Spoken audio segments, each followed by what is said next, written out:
Welcome to middle education. चलिए finally गणित का पेपर आप लोग का बहुत ही अच्छा गया है। मैं आपसे पहले भी बोला था कि अगर आप मेरे दोनों सेट के प्रैक्टिस पेपर को सॉल्व कर लेते हो तो गणित को फोड़ दोगे। एंड फाइनली वैसा ही कुछ हुआ। बहुत सारे स्टूडेंट्स का बहुत सारा मैसेज आया कि सर मेरा एग्ज़ाम बहुत अच्छा गया है। तो उसके लिए स्पेशल मैं आपको थैंक्स बोलता हूँ क्योंकि आप मेरे ऊपर यकीन करते हैं और तब जा करके मैं बेहतरीन तैयारी कराता हूँ। लेकिन एक थोड़ी शिकायत है आपसे। जब आप मेरे वीडियोस को अच्छे से देखते हैं, आपका एग्ज़ाम भी अच्छा जा रहा है, फिर आप वीडियो को लाइक क्यों नहीं करते हो यार? लाइक करने से ना तो तुम्हारा कुछ जाएगा, ना तो मुझे कुछ मिलेगा। बल्कि मुझे अगर मिलेगा तो मोटिवेशन, और तुम्हें अगर मिलेगा तो मैं और अच्छा पढ़ा पाऊँगा इसका तरीका। तो प्लीज़ एक लाइक तो बनता है। एंड चलो फिर हम करते हैं विज्ञान को शुरू, और जिस प्रकार से तुमने गणित को फोड़ा है, वैसे ही विज्ञान को उड़ाओगे। देखो यार, अगर मैं विज्ञान की बात करूं तो सेकंड जो हमारा पेपर है ना, ऑलरेडी अपलोड है। ये पहला पेपर है जिसका सोल्यूशन बनने गया था। मैं बताया था कि सोल्यूशन बन के नहीं आया, जैसे बन के आ जाएगा तो वीडियो बना दूंगा। एंड फाइनली सोल्यूशन आ चुका है। लो भाई, अब वीडियो भी तुम्हारे सामने है। इस वीडियो में प्रश्न 1 से लेकर के 23 तक का संपूर्ण उत्तर दूंगा, और अथवा सही तो दूंगा, परेशान मत होना। एक एक चीज को कवर करेंगे। हमारा पेपर रहेगा 75 मार्क्स का, एंड समय मिलेंगे 3 घंटे। ठीक है, तो इन 75 नंबर का जो पेपर है 3 घंटे में सॉल्व करना रहेगा। आगे बार इस प्रकार के इंस्ट्रक्शन है, ये पढ़ लेना, एग्जाम पॉइंट ऑफ व्यू से काफी इंपॉर्टेंट है। एंड यहां से हमारा क्वेश्चन होता है स्टार्ट। पहला नंबर कहता है कि हमारा जो पदार्थ है, पदार्थ की कितनी अवस्थाएं हैं? तो पदार्थ की 3 अवस्था है। पहला ठोस है, दूसरा द्रव है, तीसरा गैस है। आपको मैं बता देता हूं, वैसे पदार्थ की 5 अवस्थाएं हैं। बोलोगे सर कैसी बातें कर रहे हो? अरे हाँ यार, तुम लोग अभी कक्षा 9 में हो ना, इसलिए तुमको 3 पढ़ा जाता है। जैसे कक्षा 11 में जाओगे, 12 में तुमको 5 बताएंगे। 2 अवस्था कौन कौन सी है सर? एक है प्लाज्मा और एक है बोस आइंस्टीन कंडेंसेट, लेकिन अभी इसके बारे में बात नहीं करेंगे। हमारा नेक्स्ट कह रहा है दूसरा नंबर, 2 या 2 से अधिक समांगी मिश्रण क्या कहलाता है? 2 या 2 से अधिक समांगी मिश्रण क्या कहलाता है? बिलियन, यौगिक, विलायक या उपरोक्त सभी। तो इसका सही आंसर आपको लिखना है option number A, billion is correct answer. 2 या 2 से अधिक समांगी मिश्रण आपका बिलियन कहलाता है। नेक्स्ट कहता है कौन सी अवस्था सबसे अधिक संपीड़ित होती है, मतलब फैलती है सबसे अधिक? ठीक है, तो ठोस है कि द्रव है कि गैस है कि प्लाज्मा है? तो इसका सही आंसर आपको लिखना है सिंपल सा गैस। गैस सबसे अधिक संपीड़ित होती है और गैस ही सबसे अधिक फैलती है, यही आपको लिखना था। आगे बढ़ते हैं। नेक्स्ट क्वेश्चन हमारा क्या कह रहा है, प्रश्न क्रमांक 4। निम्नलिखित में से कौन सा समांगी, समांगी, ये यहाँ पर समांगी लिखना था, ठीक है, थोड़ी टाइपिंग गलत है। तो निम्नलिखित में से कौन सा समांगी मिश्रण, ये चीज पूछा गया है। तो इसका सही आंसर क्या देना था? नमक में पानी, रेत और पानी, दूध और पानी, और तेल और पानी। तो समांगी मिश्रण आपका हो जाएगा दूध और पानी, क्योंकि जब हम इसको मिलाते हैं तो आपस में अच्छे से मिल जाता है। कहीं पता नहीं लगता कि यार ये इसे अलग से हमने मिलाया है। तो बस यही तुम्हारा समांगी मिश्रण हो जाएगा। चलो आगे बढ़ते हैं। हमारा नेक्स्ट क्वेश्चन कहता है कि दूध किस प्रकार का मिश्रण है? ठीक है, एंड देखो वही क्वेश्चन फिर से पूछ लिया कि दूध किस प्रकार से मिश्रण है। तो दूध जो है वो आपका समांगी मिश्रण है, एंड यहाँ पर आपको समांगी पे टिक करना है। आगे बढ़ते हैं। 6वां नंबर कहता है तत्व और यौगिक को एक साथ मिलाकर के क्या बना जाता है? जब हम तत्व और यौगिक को एक साथ मिला देते हैं तो उसे हम कहते हैं क्या? मिश्रण। एंड यहाँ पर ऑप्शन नंबर ए आपका सही उत्तर हो जाएगा, मिश्रण इज करेक्ट आंसर। चलिए आगे बढ़ते हैं। Next paper, sorry next question, question number 2 कहता है कि जल का वाष्प में बदलना क्या कहलाता है? अगर मैं पानी को वाष्प में कन्वर्ट करता हूं तो इसे हम क्या कहते हैं? इसे कहते हैं वाष्पीकरण। तो यहां पर लिखना है वाष्पीकरण। परेशान मत होना, इन सब चीज का आंसर भी लेकर के आया हूं और आंसर भी दिखाऊंगा। साथ में आप इसका पीडीएफ डाउनलोड कर लो, लिंक वीडियो को डिस्क्रिप्शन बॉक्स में दिया गया है, तुम्हें सब कुछ मिल जाएगा। दूसरा नंबर कह रहा है कि जल का क्वथनांक कितने डिग्री सेल्सियस होता है? तो जल का क्वथनांक होता है 100 डिग्री सेल्सियस, एंड यहाँ पर 100 लिख देना है। नेक्स्ट कह रहा है कि वायु एक मिश्रण है। वायु एक कैसा मिश्रण है? तो वायु क्या है? एक वायु एक मिश्रण है। तो वायु एक विषवांगी मिश्रण है। ठीक है, विषवांगी मिश्रण है। नेक्स्ट कह रहा है कि विलयन एक डैश मिश्रण है। तो विलयन आपका एक समांगी मिश्रण है। ठीक है, समांगी लिख दोगे। नेक्स्ट आपका कह रहा है कि ठोस कार्बन डाइऑक्साइड से, ठोस कार्बन डाइऑक्साइड को किस नाम से जाना जाता है? इसे कहते हैं शुष्क बर्फ। शुष्क बर्फ, ठीक। ठोस कार्बन डाइऑक्साइड को शुष्क बर्फ के नाम से जाना जाता है। 6वां नंबर कह रहा है कि जीवन की मौलिक इकाई क्या कहलाती है? तो जीवन की मौलिक इकाई को हम कहते हैं कोशिका, एंड कोशिका आपको लिखना है। ठीक, इस प्रकार से ये भी होता है कंप्लीट। आगे आगे प्रश्न क्रमांक 3, जिसमें कह रहा है कि सत्य सत्य चुन करके लिखो। पहला नंबर कहता है कि ठोस के कण स्वतंत्र रूप से, ठोस के कण स्वतंत्र रूप से करते हैं, क्या करते हैं भाई? ठोस के कण स्वतंत्र रूप से विचलन करते हैं। ठोस के कण स्वतंत्र रूप से विचलन, यहाँ पर विचलन होना चाहिए, ठीक है, विचलन करते हैं तो ये बात बिल्कुल गलत हो जाएगा, ठीक, गलत हो जाएगा, नहीं करते हैं। नेक्स्ट कह रहा है कि कोशिका जीवन की सबसे छोटी इकाई होती है, बिल्कुल सही बात है। नेक्स्ट कहता है जल का गलनांक 100 डिग्री सेल्सियस होता है। हमने यहाँ पर अभी देखा कि जल का क्वथनांक होता है 100 डिग्री सेल्सियस, लेकिन गलनांक नहीं होता, तो ये गलत हो जाएगा। नेक्स्ट कहता है कि माइटोकॉन्ड्रिया का कोशिका का पाचन केंद्र कहा जाता है, गलत, माइटोकॉन्ड्रिया कोशिका का ऊर्जा गृह कहते हैं। राइबोसोम का कार्य वसा का संश्लेषण करना होता है, ये भी गलत है। नेक्स्ट कहता है कोशिका भित्ति केवल पादप कोशिका में पाई जाती है, ये भी गलत है। कोशिका भित्ति की बात करूं तो जंतु और पादप दोनों कोशिका में पाई जाती है। इस प्रकार से ये होता है कंप्लीट। आगे बढ़ते हैं, प्रश्न क्रमांक 5 को कवर करते हैं। प्रश्न क्रमांक 4 का जो पूरा क्वेश्चन है वो हम आपको देंगे पीडीएफ के थ्रू, वहां से देख लीजिएगा। हमारा प्रश्न क्रमांक 5 कह रहा है कि निम्नलिखित प्रश्नों का उत्तर एक शब्द या एक वाक्य में देना है, ठीक है। हमारा प्रश्न 1 कह रहा है कि रक्त किस प्रकार का उत्तक है, तो रक्त आपका तरल संयोजी उत्तक है, ठीक है, तरल संयोजी। संयोजी क्यों? क्योंकि एक दूसरे से जुड़ा होता है ना, खून अलग थोड़ी ना होता है, तरल संयोजी उत्तक है। नेक्स्ट कहता है कालेरन काइमा उत्तक किस कार्य में सहायक होता है, तो ये पौधे को वृद्धि करता है, ठीक है। कालेरन काइमा उत्तक जो होता है पौधे में पाया जाता है और पौधे के ग्रोथ में सहायक होता है। नेक्स्ट कहता है कि वेग का एसआई मात्रक क्या है, तो वेग का एसआई मात्रक है मीटर प्रति सेकंड, ठीक है, मीटर प्रति सेकंड लिखोगे। औसत चाल का सूत्र क्या होता है, तो औसत चाल का सूत्र होता है तय की गई दूरी बटे कुल समय, ठीक है, तय की गई दूरी बटे कुल समय। नेक्स्ट कहता है कि ऐसा उदाहरण दीजिए जिसमें कोई त्वरित वस्तु एक समान चाल से गति कर रही हो, तो उसे कहते हैं चंद्रमा। चंद्रमा जो है एक समान गति से चल रहा है भाई, है ना। उपग्रह कोई भी हो गया, एक समान गति से चल रहा है, ये नहीं कि कभी स्पीड कम अधिक हो गया, कभी कम हो गया, है ना। ऐसा होता तो कभी सूरज भाग जाता स्पीड से, फिर कभी धीरे चलने लगता। तो जहां धीरे चल रहा है वहां तो भैया के लोग मर जाते गर्मी से, और जहां भाग गया वहां दिन भर रात ही रहता। तो ऐसा नहीं है, ये सब समान चाल चल रहा है। वह स्थित लिखिए जब औसत वेग का परिणाम औसत चाल के बराबर होता है, तो इसे क्या कहते हैं।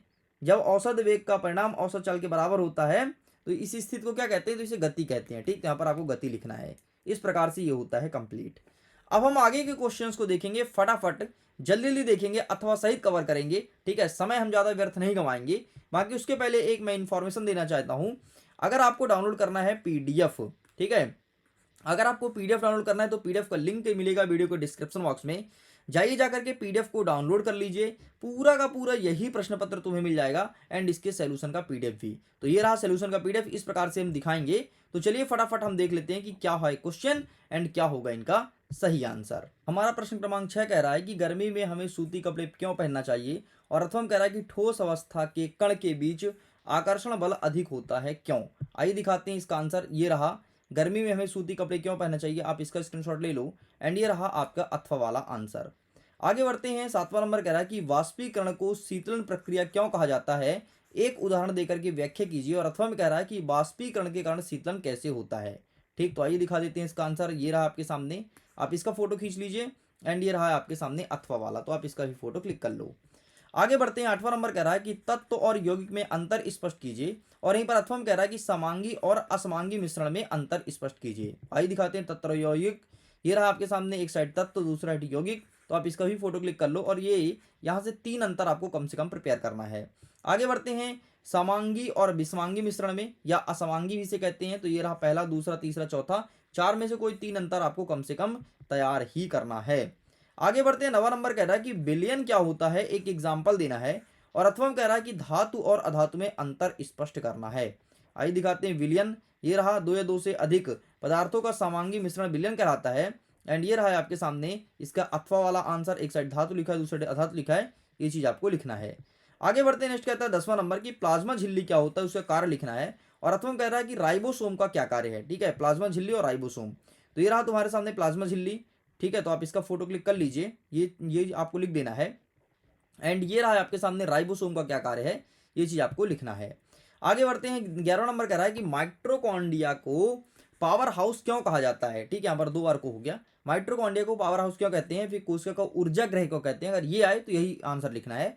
अथवा कहता है कि राइबोसोम का क्या कार्य है, तो ये रहा आपके सामने माइटोकॉन्ड्रिया को कोशिका का ऊर्जा गृह या पावर हाउस क्यों कहते हैं, क्योंकि यहाँ पर क्या होता है, श्वसन की प्रक्रिया के माध्यम से भोजन का ग्लूकोज के रूप में उत्पादन होता है। मतलब जो भोजन होता है ना उससे ग्लूकोज निकलता है, इसलिए इसे ऊर्जा गृह कहते हैं। और राइबोसोम का कार्य क्या होता है, प्रोटीन का संश्लेषण करना होता है। बस इतना तुम्हें लिखना है।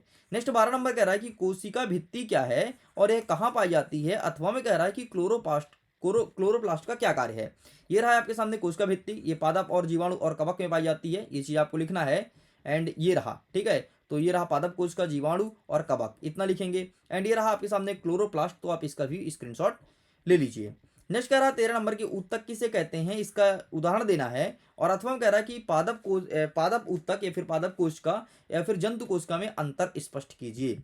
तो ये रहा ऊतक। अच्छा, ऊतक को कोशिका भी कहते हैं, ध्यान सुन लो, अगर कोशिका जो परेशान मत होना, ठीक है। तो ये रहा ऊतक, ठीक है, ये आपको लिखना है पूरा पूरा, आप इसका स्क्रीनशॉट ले लो। एंड ये रहा पादप और जंतु कोशिका में अंतर, तो आप इसका भी फोटो क्लिक कर लीजिए। चलिए आगे बढ़ते हैं। 14 नंबर कह रहा है कि जाइलम और फ्लोएम में दो अंतर स्पष्ट करो। और अथवा में कह रहा है कि स्क्लेरेनकाइमा किस प्रकार का ऊतक है और इसका कार्य क्या है, ये चीज पूछा गया है। आइए दिखाते हैं। अच्छा, इसके आगे का आंसर है, ये रहा आपके सामने, जाइलम और फ्लोएम में अंतर, ठीक है, तो आप ये लिखना है।